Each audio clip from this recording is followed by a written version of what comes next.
ಗೀತಾ ಸಂಸಾರ ಸಂತೆಗೆ ಸ್ವಾಗತ. ಇವತ್ತು ನಾವು ದಾಸವಾಳದ ಹೂವಿನಿಂದ ಒಂದು ಟೀ ಮಾಡೋಣ. ಈ ಹೂವಿನಿಂದ ತುಂಬಾನೇ ಉಪಯೋಗ ಇದೆ. ಈ ಹೂವಿನ ಟೀಯನ್ನು ಕುಡಿದ್ರೆ ಮಹಿಳೆಯರಿಗೆ ತುಂಬಾನೇ ಆರೋಗ್ಯಕ್ಕೆ ಹೆಲ್ಪ್ ಆಗುತ್ತೆ. ಅದರಲ್ಲೂ ಪೀರಿಯಡ್ ಸಮಯದಲ್ಲಿ ಮಹಿಳೆಯರಿಗೆ ಆಗುವಂಥ ಹೆಚ್ಚಿನ ಬ್ಲೀಡಿಂಗ್ ಮತ್ತೆ ವೈಟ್ ಡಿಸ್ಚಾರ್ಜ್ ಆಗ್ತಿದ್ರೆ ಅದೆಲ್ಲ ಕಡಿಮೆ ಆಗುತ್ತೆ. ದಾಸವಾಳ ಹೂವಿನಿಂದ ನಾವು ಟೀನು ಮಾಡ್ಕೋಬಹುದು, ಜೊತೆಗೆ ಜ್ಯೂಸನ್ನು ಮಾಡ್ಕೋಬಹುದು. ಈ ಪಾನಕ ಕುಡಿತಾ ಬಂದ್ರೆ ಕೊಲೆಸ್ಟ್ರಾಲ್ ಕಂಟ್ರೋಲಿಗೆ ಬರುತ್ತೆ, ಅದ್ರ ಜೊತೆಗೆ ವೆಯ್ಟ್ ಲಾಸು ಆಗುತ್ತೆ. ಇದು ನೋಡಲಿಕ್ಕೆ ಎಷ್ಟು ಚೆನ್ನಾಗಿದೆಯೋ ಅಷ್ಟೇ ಆರೋಗ್ಯಕ್ಕೆ ತುಂಬಾ ಒಳ್ಳೆಯದು. ನಾವು ದಾಸವಾಳ ಹೂವಿನ ಟೀನ ಅಥವಾ ಜ್ಯೂಸನ್ನು ಮಾಡಬೇಕು ಅಂದರೆ ನೋಡಿ, ಈ ಥರ ರೆಡ್ ಕಲರ್ ಆಗಿರುವಂಥ ಹೂವನ್ನು ತಗೋಬೇಕು. ಅದು ಈ ಥರ ಹೈಬ್ರಿಡ್ ಆಗಿರಬಾರ್ದು. ಜವಾರಿ ಅಂತಾರೆ, ಇಲ್ಲ ನಾಟಿ ಹೂವು ಅಂತಾರೆ. ಈ ಥರದ್ದು ಎಲ್ಲರ ಮನೆಗಳಲ್ಲೂ ಇರುತ್ತೆ. ಸಾಧಾರಣವಾಗಿ ಹಳ್ಳಿ ಕಡೆಯಲ್ಲಿ ತುಂಬ ಸಿಗುತ್ತೆ. ನೀವು ದಾಸವಾಳ ಹೂವಿನ ಉಪಯೋಗ ಮಾಡ್ಕೋಬೇಕಂದ್ರೆ ಈ ಥರದ್ದೇ ಹೂವನ್ನು ಬಳಸಬೇಕು. ಇದಲ್ಲದೆ ಇದರಿಂದ 3-4 ಸುತ್ತು ಬರುತ್ತೆ. ಸೇಮ್ ರೆಡ್ ಕಲರ್ ಇರುತ್ತೆ, ಅದು 3-4 ಸುತ್ತು ಬರುತ್ತೆ. ಅದು ತುಂಬಾ ಉಪಯೋಗಕ್ಕೆ ಬರುತ್ತೆ. ಇಲ್ಲಿ ನೋಡಿ, ಪಿಂಕ್ ಕಲರ್ ದಾಸವಾಳ ಹೂವು ಇದೆ, ಮತ್ತು ಈ ಥರ ರೆಡ್ ಕಲರು ಇದೆ. ನೋಡಿ, ರೆಡ್ ಅಂದರೆ ಈ ಥರ ಹೈಬ್ರಿಡ್ ಹೂಗಳಿಂದ ನಮಗೆ ಯಾವುದೇ ರೀತಿಯ ಜ್ಯೂಸ್ ಬರೋದಿಲ್ಲ ಮತ್ತು ಕಲರು ಬರೋದಿಲ್ಲ. ನಾವು ಒರಿಜಿನಲ್ ಆದಂಥ ದಾಸವಾಳ ಹೂ ತಗೋಬೇಕು. ನೋಡಿ, ಇಲ್ಲಿ ದೊಡ್ಡ ದೊಡ್ಡ ದಾಸವಾಳನೂ ಇದೆ, ಇದು ಸಹಿತ ಉಪಯೋಗಕ್ಕೆ ಬರೋದಿಲ್ಲ.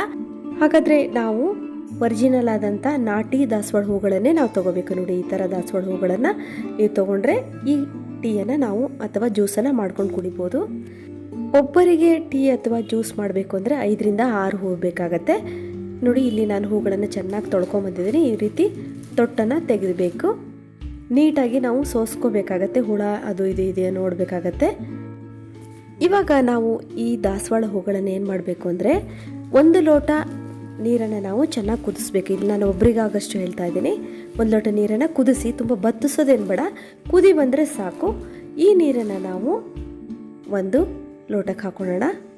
ನೋಡಿ, ಬಿಸಿ ನೀರು ಕುದೀತಾನೆ ಇರಬೇಕು. ಆ ನೀರನ್ನು 1 ಗ್ಲಾಸಿಗೆ ಹಾಕೊಳ್ಳೋಣ.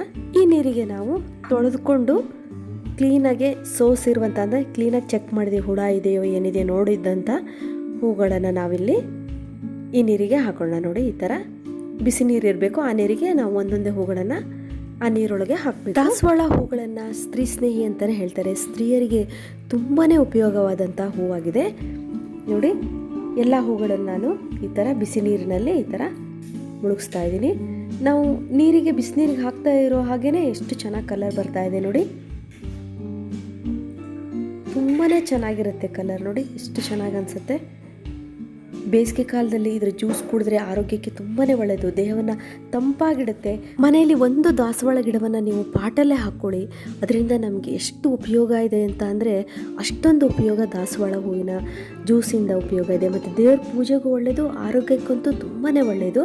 ನೋಡಿ, 1-2 ನಿಮಿಷ ಹೀಗೆ ನೀವು ಮುಚ್ಚಿಟ್ಬಿಡಿ. ಹೂವಿನ ಹಾಕಿದ ತಕ್ಷಣ ನೀವು 1-2 ನಿಮಿಷ ಹೀಗೆ ಮುಚ್ಚಿಟ್ಟಾಗ ದಾಸವಾಳ ಹೂವಿನಲ್ಲಿರುವ ಎಲ್ಲ ಸತ್ವ ಈ ನೀರಿನಲ್ಲಿ ಮತ್ತು ಅದರ ಕಲರ್ ಸಹಿತ ನೀರಿನಲ್ಲಿ ಚೆನ್ನಾಗಿ ಬಿಟ್ಕೊಳ್ಳುತ್ತೆ. ದಾಸವಾಳ ಹೂವು ಆ್ಯಂಟಿ ಆಕ್ಸಿಡೆಂಟ್ ಗುಣವನ್ನು ಹೊಂದಿದೆ. ವಿಟಮಿನ್ ಸಿ ಅಂಶ ದಾಸವಾಳದಲ್ಲಿದೆ. ಇನ್ನೂ ತುಂಬ ಮಿನರಲ್ಸ್ಗಳಿದೆ. ಅದರಲ್ಲಿ ಆ್ಯಂಟಿ ಇನ್ಫ್ಲಮೇಟರಿ ಮತ್ತು ಆ್ಯಂಟಿ ಏಜಿಂಗ್ ಪ್ರಾಪರ್ಟಿ ತುಂಬಾ ದಾಸವಾಳದ ಹೂವಿನಲ್ಲಿದೆ. ನೋಡಿ, 2 ನಿಮಿಷ ಆದಮೇಲೆ ತೆಗೆದು ನೋಡಿದಾಗ ತುಂಬ ಚೆನ್ನಾಗಿ ದಾಸವಾಳದ ಹೂವು ತನ್ನ ಸತ್ವವನ್ನು ನೀರಲ್ಲಿ ಬಿಟ್ಟಿರುತ್ತೆ. ನೋಡಿ, ಈ ದಾಸವಾಳದ ಟೀಯನ್ನು ಅಥವಾ ಜ್ಯೂಸನ್ನು ಕುಡಿಯೋದ್ರಿಂದ ಏನೇನು ಉಪಯೋಗ ಅಂತ ಅಂದರೆ, ಅದರಲ್ಲೂ ಮಹಿಳೆಯರಿಗೆ ಯಾರಿಗೆ ವೈಟ್ ಡಿಸ್ಚಾರ್ಜ್ ಆಗ್ತಾ ಇರುತ್ತೆ ಅವರಿಗಂತೂ ತುಂಬಾ ಒಳ್ಳೆಯದು. ಮತ್ತು ಪೀರಿಯಡ್ಸ್ ಟೈಮಲ್ಲಿ ತುಂಬ ಹೆವಿ ಬ್ಲೀಡಿಂಗ್ ಆಗ್ತಾ ಇದ್ದರೆ, ಅಂದರೆ ಸುಸ್ತಾಗ್ತಾ ಇರುತ್ತೆ ಬ್ಲೀಡಿಂಗ್ ಆಗಿ, ಅಂತಹ ಮಹಿಳೆಯರು ಈ ದಾಸವಾಳದ ಹೂವಿನ ಜ್ಯೂಸನ್ನು ಅಥವಾ ಟೀಯನ್ನು ಕುಡಿಯೋದ್ರಿಂದ ಒಂದು 15 ದಿವಸ ಕುಡಿತಾ ಬಂದರೆ ಇದು ಕಂಟ್ರೋಲಿಗೆ ಬರುತ್ತೆ. ಜೊತೆಗೆ ಯಾರಿಗೆ ಹಾರ್ಮೋನಲ್ ಇಂಬ್ಯಾಲೆನ್ಸ್ ಇದೆಯೋ ಅವರು ಸಹಿತ ದಾಸವಾಳದ ಟೀ ಅಥವಾ ಜ್ಯೂಸನ್ನು ಕುಡಿಯೋದ್ರಿಂದ ಅದು ಸಹಿತ ಅವರಿಗೆ ಕಂಟ್ರೋಲಿಗೆ ಬರುತ್ತೆ. ಇನ್ನು ತುಂಬ ಯಾರಿಗೆ ಬಾಡಿಲಿ ಹೀಟ್ ಆಗಿರುತ್ತೆ, ಕಣ್ಣು ಕೆಂಪಾಗಿರುತ್ತೆ, ಅವರು ಸಹಿತ ದಾಸವಾಳದ ಜ್ಯೂಸನ್ನು ಕುಡಿತಾ ಇದ್ದರೆ, ಅಂದರೆ ಕಾಲಲ್ಲಿ ಉರಿತಾ ಇರುತ್ತೆ, ಕೈ ಅಂಗೈಯೆಲ್ಲ ಉರಿತಾ ಇರುತ್ತೆ, ಅಂಥವರು ದಾಸವಾಳದ ಜ್ಯೂಸನ್ನು ಒಂದು 5 ದಿವಸ ಕುಡಿದ್ರೆ ಅದು ಸಹಿತ ಕಡಿಮೆ. ಜೊತೆಗೆ ಯಾರಿಗೆ ಪೀರಿಯಡ್ ಸರಿ ಆಗ್ತಿರೋದಿಲ್ಲ, ಅಂದರೆ ಸರಿಯಾಗಿ ತಿಂಗಳ ಆಗ್ತಿರೋಲ್ಲ ಅಂಥ ಮಹಿಳೆಯರು ದಾಸವಾಳ ಹೂವಿನ ಜ್ಯೂಸನ್ನು ಟೀಯನ್ನು ಕುಡಿತಾ ಬಂದರೆ ಪೀರಿಯಡ್ಸ್ ಸರಿಯಾಗಿ ಬರುತ್ತೆ ಅವರಿಗೆ. ಅದರಲ್ಲೂ ಯಾರಿಗೆ ತುಂಬ ಹೇರ್ ಫಾಲ್ ಆಗ್ತಾ ಇರುತ್ತೆ ಅವರು ಸಹಿತ ದಾಸವಾಳ ಹೂಗಳನ್ನು ಯೂಸ್ ಮಾಡ್ಬೋದು. ಮತ್ತು ದಾಸವಾಳದ ಎಲೆಗಳನ್ನು ಸಹಿತ ತಲೆಗೆ ಅಪ್ಲೈ ಮಾಡೋದ್ರಿಂದ ಕೂದಲು ಉದುರೋದನ್ನು ನಿಲ್ಲಿಸ್ಬೋದು. ಮತ್ತು ಜ್ಯೂಸನ್ನು ಕುಡಿಯೋದ್ರಿಂದಲೂ ಸಹಿತ ನಮ್ಮ ದೇಹ ತಂಪಾಗಿರೋದ್ರಿಂದ ಕೂದಲು ಉದುರೋದು ಸಹಿತ ಕಡಿಮೆ ಆಗುತ್ತೆ. ನೋಡಿ ಇವಾಗ ಚೆನ್ನಾಗಿ ಕಲರ್ ಬಿಟ್ಟಿದೆ ದಾಸವಾಳ ಹೂವು. ಇವಾಗ ಇದನ್ನು ನಾವು ತಣ್ಣಗಾದ ಮೇಲೆ ಕುಡಿಬೋದು, ಇಲ್ಲ ಬಿಸಿಯಾಗಾದರೂ ಕುಡಿಬೋದು. ಇವಾಗ ನಾವು ಜ್ಯೂಸ್ ಥರ ಕುಡಿಬೇಕಾದ್ರೆ ತಣ್ಣಗಾದ ಮೇಲೆ ಇದಕ್ಕೆ ನಾವು ಜೇನುತುಪ್ಪ ಹಾಕಿಬಿಟ್ಟು ಮತ್ತು ಲಿಂಬೆಹಣ್ಣನ್ನು ಹಿಂಡ್ಕೊಂಡು ಇದನ್ನು ನಾವು ಜ್ಯೂಸ್ ಥರ ಅಂದರೆ ಪಾನಕದ ಥರ ಕುಡಿಬೋದು. ಅಂದರೆ ಹಿಂದೆಲ್ಲ ಮನೆಗೆ ಯಾರು ಗೆಸ್ಟ್ ಬಂದರೆ ಇಲ್ಲ ಬಿಸಿಲಿನ ಟೈಮಲ್ಲಿ ಬೇಸಿಗೆಯಲ್ಲಿ ಸಹಿತ ಈ ದಾಸವಾಳದ ಹೂವಿನ ಜ್ಯೂಸನ್ನು ಮಾಡ್ಕೊಂಡು ಕುಡಿತಾಯಿದ್ರು. ಇವಾಗ ನೀವು ದಾಸವಾಳದ ಎಲೆಯನ್ನು ಹೀಗೆ ತೆಗೆದುಬಿಟ್ಟು ಡೈರೆಕ್ಟಾಗಿ ಕುಡಿಬೋದು, ಇಲ್ಲ ಒಂದ್ಸಲ ಸೋಸ್ಕೊಬೇಕಾದ್ರೆ ನೀವು ಕುಡಿಬೋದು. ಈ ದಾಸವಾಳದ ಜ್ಯೂಸ್ ಅಥವಾ ಟೀ ಮಹಿಳೆಯರಿಗೂ ಒಂದೇ ಅಲ್ಲ, ಪುರುಷರಿಗೂ ತುಂಬ ಆರೋಗ್ಯಕ್ಕೆ ಒಳ್ಳೆಯದು. ಪುರುಷರಿಗೆ ಬಾಡಿಯಲ್ಲಿ ಹೀಟ್ ಆಗಿದ್ರೆ, ಬಾಯಲ್ಲಿ ಗುಳ್ಳೆ ಆಗ್ತಾಯಿದ್ರೆ, ಕಣ್ಣುರಿ ಆದರೆ ಈ ದಾಸವಾಳದ ಹೂವಿನ ಜ್ಯೂಸ್ ಕುಡಿದ್ರೆ ಬೇಗನೆ ಕಡಿಮೆ ಆಗುತ್ತೆ. ಈ ಜ್ಯೂಸನ್ನು ನೀವು ಲಿಂಬೆಹಣ್ಣು ಹಿಂಡ್ಬಿಟ್ಟು ಉಗುರು ಬೆಚ್ಚಗಿನ ದಾಸವಾಳದ ಟೀಯನ್ನು ನೀವು ಕುಡಿಬೋದು. ಇಲ್ಲ ಅಂದರೆ ನಿಮಗೆ ತಂಪಾದ ದಾಸವಾಳದ ಪಾನಕ ಆಗಬೇಕು ಅಂದರೆ ಈ ದಾಸವಾಳದ ನೀರನ್ನು ತಣ್ಣಗಾಗೋವರೆಗೂ ಬಿಡಬೇಕು ನೀವು.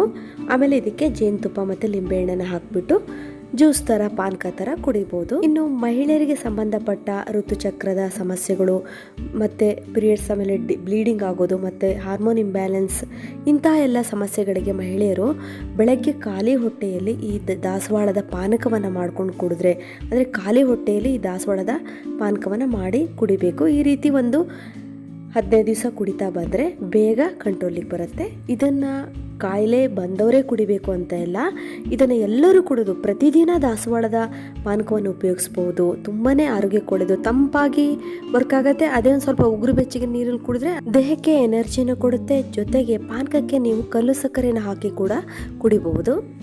ಈ ಥರ ನಾಟಿ ದಾಸವಾಳದ ಹೂಗಳನ್ನು ಪೇಸ್ಟ್ ಮಾಡಿಬಿಟ್ಟು ನಮ್ಮ ಮುಖಕ್ಕೆ ಅಪ್ಲೈ ಮಾಡೋದ್ರಿಂದ ಯಾರ ಮುಖದಲ್ಲಿ ಪಿಂಪಲ್ಸ್ ಜಾಸ್ತಿ ಆಗಿರುತ್ತೋ ಪಿಂಪಲ್ಸ್ ಕಲೆಗಳು ಮತ್ತು ಪಿಂಪಲ್ಸ್ ಎಲ್ಲ ಮಾಯ ಆಗುತ್ತೆ. ಈ ಥರದ ನಾಟಿ ದಾಸವಾಳ ಹೂಗಳನ್ನು ಮಿಕ್ಸಿಯಲ್ಲಿ ಒಂದು 10 ರಿಂದ 15 ದಾಸವಾಳ ಹೂಗಳನ್ನು ಮಿಕ್ಸಿಯಲ್ಲಿ ಚೆನ್ನಾಗಿ ರುಬ್ಬಿ ನಾವು ತಲೆಗೆ ಹೇರ್ ಪ್ಯಾಕ್ ಹಾಕೋದ್ರಿಂದ ಕೂದಲು ಉದುರೋದನ್ನ ತಡೆಗಟ್ಟಬಹುದು. ಹೂವಿನ ಬಗ್ಗೆ ಇನ್ನೂ ಹೆಚ್ಚಿನ ಮಾಹಿತಿ ಬೇಕಂದರೆ ನನ್ನ ಹಳೆಯ ವಿಡಿಯೋ ಲಿಂಕನ್ನು ನಿಮಗೆ ಕೊಟ್ಟಿರ್ತೀನಿ, ಅದನ್ನು ಚೆಕ್ ಮಾಡ್ಕೊಳ್ಳಿ. ಮಹಿಳೆಯರಿಗೆ ತುಂಬಾ ಉಪಯುಕ್ತವಾದಂಥ ದಾಸವಾಳ ಹೂವಿನ ಟೀ ಅಥವಾ ಪಾನಕದ ಬಗ್ಗೆ ಮಾಹಿತಿ ಕೊಟ್ಟಿದ್ದಕ್ಕೆ ಒಂದು ಲೈಕ್ ಕೊಡ್ತೀರಾ ತಾನೇ. ಇದುವರೆಗೂ ನನ್ನ ವಿಡಿಯೋ ನೋಡೋದಕ್ಕೆ ನಿಮಗೆಲ್ಲರಿಗೂ ಧನ್ಯವಾದಗಳು. ಯಾರು ನನ್ನ ಚಾನಲ್ನ ಇನ್ನೂ ಸಬ್ಸ್ಕ್ರೈಬ್ ಮಾಡ್ಕೊಂಡಿಲ್ಲ ಪ್ಲೀಸ್ ಇವಾಗಲೇ ನನ್ನ ಚಾನಲ್ನ ಸಬ್ಸ್ಕ್ರೈಬ್ ಮಾಡ್ಕೊಳ್ಳಿ, ಒಂದು ಲೈಕ್ ಕೊಡೋದಂತೂ ಮಾರಿಲೇಬೇಡಿ friends. Be happy, take care, bye.